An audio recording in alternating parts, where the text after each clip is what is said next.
The golden age of comic books describes an era of American comic books from 1938 to 1956. During this time, modern comic books were first published and rapidly increased in popularity. The superhero archetype was created and many well-known characters were introduced, including Superman, Batman, Captain Marvel, Captain America, and Wonder Woman.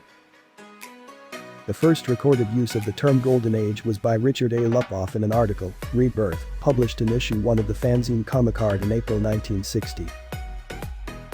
An event cited by many as marking the beginning of the Golden Age was the 1938 debut of Superman in Action Comics No. 1, published by Detective Comics, predecessor of DC Comics.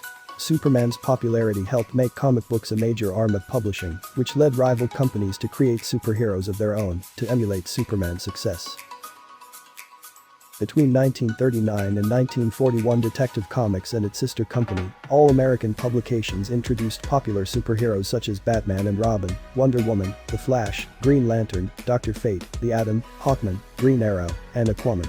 Timely Comics, the 1940s predecessor of Marvel Comics, had million-selling titles featuring the Human Torch, the Submariner, and Captain America.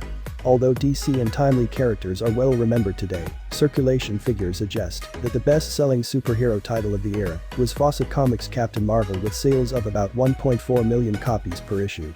The comic was published bi-weekly at one point to capitalize on its popularity during the era. Patriotic heroes donning red, white, and blue were particularly popular during the time of the Second World War following the Shield's debut in 1940. Many heroes of this time period battled the Axis powers, with covers such as Captain America Comics No. 1, cover dated March 1941, showing the title character punching Nazi leader Adolf Hitler. And the fascias comic books grew in popularity, publishers began launching titles that expanded into a variety of genres. Dell Comics' non-superhero characters, particularly the licensed Walt Disney animated character comics, outsold the superhero comics of the day. The publisher featured licensed movie and literary characters such as Mickey Mouse, Donald Duck, Roy Rogers, and Tarzan. It was during this era that noted Donald Duck writer-artist Carl Barks rose to prominence. Additionally, MLJ's introduction of Archie Andrews in Pep Comics No. 22, December 1941, gave rise to Teen Humor Comics, with the Archie Andrews character remaining in print well into the 21st century. At the same time in Canada, American comic books were prohibited importation under the War Exchange Conservation Act, which restricted the importation of non-essential goods. Canadian publishers responded to this lack of competition by producing titles of their own, informally called the Canadian Whites. While these titles flourished during the war, they did not survive the lifting of trade restrictions afterward. The educational comic book Dagwood splits the Atom used characters from the comic strip Blondie. According to historian Michael A. Amundsen, appealing comic book characters helped ease young readers' fear of nuclear war and neutralize anxiety about the questions posed by atomic power. It was during this period that long-running humor comics debuted, including EC Comics' Matt and Carl Barks' Uncle Scrooge and Dell's Four-Color Comics, both in 1952 and 1953. The comic book industry hit a setback when the United States Senate Subcommittee on Juvenile Delinquency was created in order to investigate the problem of juvenile delinquency.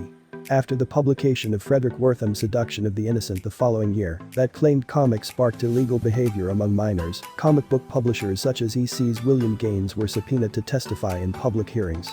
As a result, the Comics Code Authority was created by the Association of Comics Magazine Publishers to enact self-censorship by comic book publishers. At this time, EC cancelled its crime and horror titles and focused primarily on Mad. During the late 1940s, the popularity of superhero comics waned. To retain reader interest, comic publishers diversified into other genres, such as war, westerns, science fiction, romance, crime, and horror. Many superhero titles were cancelled or converted to other genres. In 1946, DC Comics Superboy, Aquaman, and Green Arrow were switched from More Fun Comics into Adventure Comics, so More Fun could focus on humor. In 1948, All American Comics, featuring Green Lantern, Johnny Thunder, and Dr. Midnight, was replaced with All American Western. The following year, Flash Comics and Green Lantern were cancelled. In 1951, All-Star Comics, featuring the Justice Society of America, became All-Star Western. The next year, Star Spangled Comics, featuring Robin, was retitled Star Spangled War Stories. Sensation Comics, featuring Wonder Woman, was cancelled in 1953. The only superhero comics published continuously through the entire 1950s were Action Comics, Adventure Comics, Batman, Detective Comics, Superboy, Superman, Wonder Woman, and World's Finest Comics. Plastic Man appeared in Quality Comics Police Comics until 1950, when its focus switched to detective stories. His solo title continued bi-monthly until issue 52, cover dated February 1955. Timely Comics The Human Torch was cancelled with issue number 35, March 1949, and Marvel Mystery Comics, featuring the Human Torch, with issue number 93, August 1949, became the horror comic Marvel Tales. Submariner Comics was cancelled with issue number 42, June 1949, and Captain America Comics, by then Captain America's Weird Tales, with number 75, February 1950.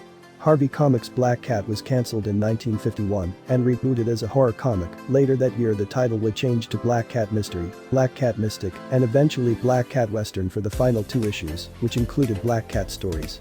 Lev Gleason Publications' Daredevil was edged out of his title by the Little Wise Guys in 1950. Fawcett Comics' Whiz Comics, Master Comics, and Captain Marvel Adventures were cancelled in 1953, and the Marvel family was cancelled the following year. The Silver Age of comic books is generally recognized as beginning with the debut of the first successful new superhero since the Golden Age, DC Comics' New Flash, in Showcase number 4, October 1956. If you enjoy my content, make sure to like and subscribe for more and turn on your notification bell, not to miss out on any of my content being released.